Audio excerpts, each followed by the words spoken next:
اللہ الرحمن الرحیم۔ السلام علیکم ناظرین، آپ دیکھ رہے ہیں BBC 11 ہیڈ لائن نیوز۔ میں ہوں ابرار حسین، پروگرام بریو ویوز کے ساتھ۔ پروگرام میں ہم دن بھر کی اہم خبروں پر تجزیہ کریں گے۔ ہمارے ساتھ موجود ہیں تجزیہ نگار اور سینئر صحافی جناب سردار امین خان جتوئی صاحب۔ السلام علیکم۔ آج دن بھر کی اہم خبر میں سے خبر ہے کہ وزراء ایک دوسرے کے خلاف بیان بازی سے اجتناب کریں۔ وزیر اعظم عمران خان، اس بارے میں آپ کا کیا کہنا ہے؟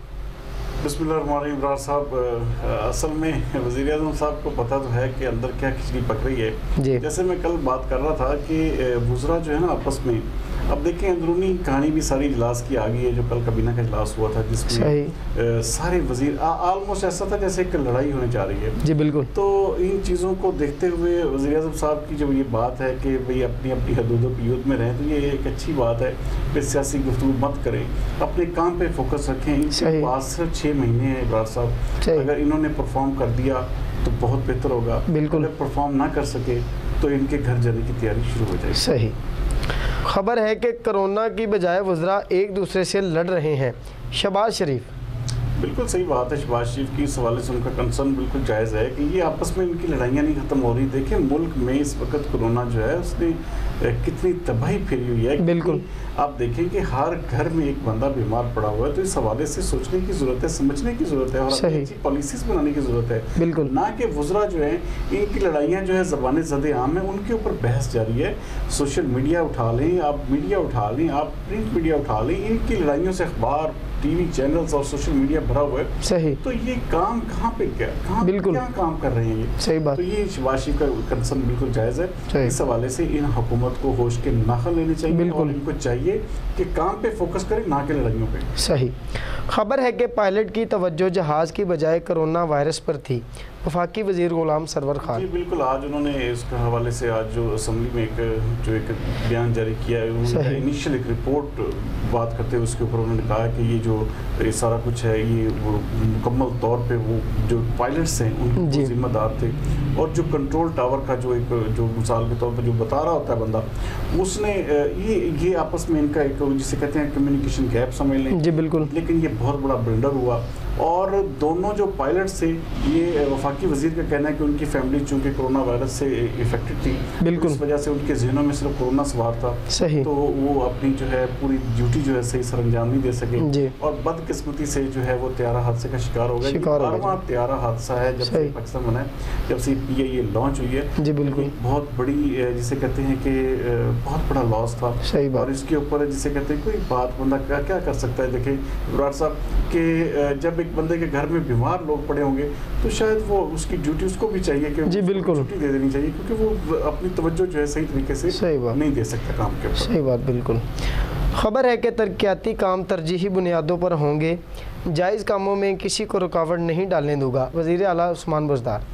اللہ کرے جی ترقیاتی کام ہمیں تو کہیں ابرار صاحب نظر نہیں آ رہے، اگر آپ کو نظر آ رہے ہوں تو آپ ضرور اپنے ناظرین کو دکھائیے گا جی بالکل، لیکن یہ سچی بات ہے کہ کوئی ترقیاتی کام جو ہے نا جسے کہتے ہیں کوئی میگا پروجیکٹ دکھا رہے ہیں، سڑکیں ٹوٹ پھوٹ کا شکار ہیں بالکل ہے، سسٹم اسی طرح جو ہے وہ جسے کہتے ہیں چل رہا ہے۔ اب یہاں پہ کوئی ایسا کام نہیں ہے جو انہوں نے نیا کیا ہو بالکل، آپ اٹھا کے صرف آپ اس کی جو جسے کہتے ہیں ٹوٹ پھوٹ ہی صحیح کر دیتے، صحیح بات آپ نے تو وہ بھی نہیں کی، نئے کو چھوڑے پرانا بھی ابھی تک ریپیئر نہیں ہوا بالکل۔ اس حوالے سے جو ہے وزیر اعلیٰ عثمان بزدار صاحب کو دیکھنے کی ضرورت ہے، اپنی ٹیم کو ری وزٹ کریں، اپنے لوگوں کو ری وزٹ کریں اور مکمل طور پہ ترقیاتی جو کام رکے ہوئے ہیں ان کی طرف توجہ دیں، اور یہ نہ ہو کہ ملک جو ہے جسے کہتے ہیں کہ 2 سال 4 سال بعد یہ بالکل ایک کھنڈر کا منظر پیش کرے بالکل صحیح کہہ رہے ہیں، اس کی ہر چیز جو جسے کہتے ہیں نا کہ لیپا پوتی جو ہوتی ہے کسی بھی چیز کی بہت ضروری ہوتی ہے ٹھیک، تو ہمارے جو ایک جب بڑا پیارا جیسے کہتے ہیں صاف ستھرا پنجاب، اب تو لاہور کو بھی نظر لگنی شروع ہو گئی،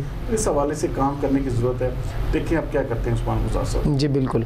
خبر ہے کہ سینیٹائزر صحت کے لیے مضر بھی ہو سکتے ہیں، فوڈ اینڈ ڈرگ ایڈمنسٹریشن، اس بارے میں آپ کا کیا کہنا ہے؟ بالکل صحیح بات ہے۔ دیکھیں جی ہر بندہ جو ہے نا دوسرا بندہ ایک عجیب و غریب طرح کے سینیٹائزر جیب میں رکھ کے جی بالکل، اور ہر بندہ ہر وقت اس کو یوز بھی کر رہا ہے، تو یہ ایک دیکھیں اس کا طریقہ کار ہے، اس کا یوز کرنے کا بھی طریقہ کار، ہر وقت آپ کھڑے اٹھے بیٹھے آپ سینیٹائزر یوز کریں گے بالکل صحیح قسم کی جلدی بیماری کا شکار ہو۔ صحیح کہہ رہے ہیں، بعض اوقات ایسا بھی ہوتا ہے کہ سینیٹائزر لگائے ہوئے وہ اشیاء میں جو ہے وہ استعمال بھی کر رہے ہوتے ہیں. وہی چیزیں آپ کھا پی رہے ہیں, وہی چیز آپ کے ہاتھ سینیٹائزر. تو یہ چیزیں جو ہیں اس کے حوالے سے جو ڈرگ اتھارٹی ہے انہوں نے بالکل صحیح کہا ہے کہ اس میں بہت سارے اب ایسے سینیٹائزر بھی مارکیٹ میں آ گئے ہیں دوسری چیزوں کی طرح جو کہ نقصان دہ ہو سکتے ہیں انسانی. صحیح. خبر ہے کہ کورونا SOPs میں نرمی تدفین معمول کے تحت ہوگی, اس بارے میں آپ کا کیا کہنا ہے؟ جی یہ تو آپ اللہ کا لاکھ لاکھ شکر ادا کرتے ہیں کہ جس طرح انہوں نے پہلے کیا ہوا تھا کہ مکمل طور پہ ہر چیز کو بند کر دیا جاتا جی بالکل, اور لاش تک نہیں دی جاتی تھی. صحیح بات. تو اب یہ ہے کہ انہوں نے کہا ہے کہ جنازہ پڑھ سکتے ہیں, رشتہ دار جمع بھی ہو سکتے ہیں, جی ورثہ شامل ہو سکتے ہیں. بالکل اس حوالے سے. لیکن جو SOPs ہیں اس کو نہلانے کے, اس کی تدفین کے, اس کے اوپر جو ہے اسی طرح ہی ہوگا. سب سے اہم بات جو ہے جیسے وہ پہلے ایک تابوت کی جو تھی نا کہ بھئی ہر صورت میں ہونا چاہیے, تو اب وہ تابوت کی جو ایک شرط ہے وہ بھی ہٹا دی گئی. تو اس سے امید کرتے ہیں کہ جو دیکھیں بہت سارے شہروں میں ایسے لڑائی جھگڑے کے واقعات سے اس بیس پہ ہو رہے تھے کہ ان کے پیاروں کی لاشیں ان کو نہیں دی. بالکل. وہ جب وہ مر جاتا تھا چاہے وہ کورونا سے مرتا تھا یا کسی اور چیز سے, تو وہ ہسپتال والے لاش ہی نہیں دیتے تھے. صحیح. تو میت کو جو ہے دینا ورثہ کو یہ ایک ذمہ داری ہوتی ہے. بالکل صحیح بات. تو ان کو اس سارے عمل میں شریک کرنا, اس دکھ میں, سے کہتے ہیں کہ مکمل طور پہ سارے لوگ شریک ہو تب بھی جا کے اس کا پورا حق ادا ہوتا ہے. تو یہ ایک حکومت کا اچھا فیصلہ اس کو کہا جا سکتا ہے. بہت شکریہ سردار صاحب. ناظرین یہ تھی آج دن بھر کی اہم خبریں جس پر ہم نے تجزیہ کیا. کل تک مجھے دیجیے اجازت. پاکستان زندہ باد.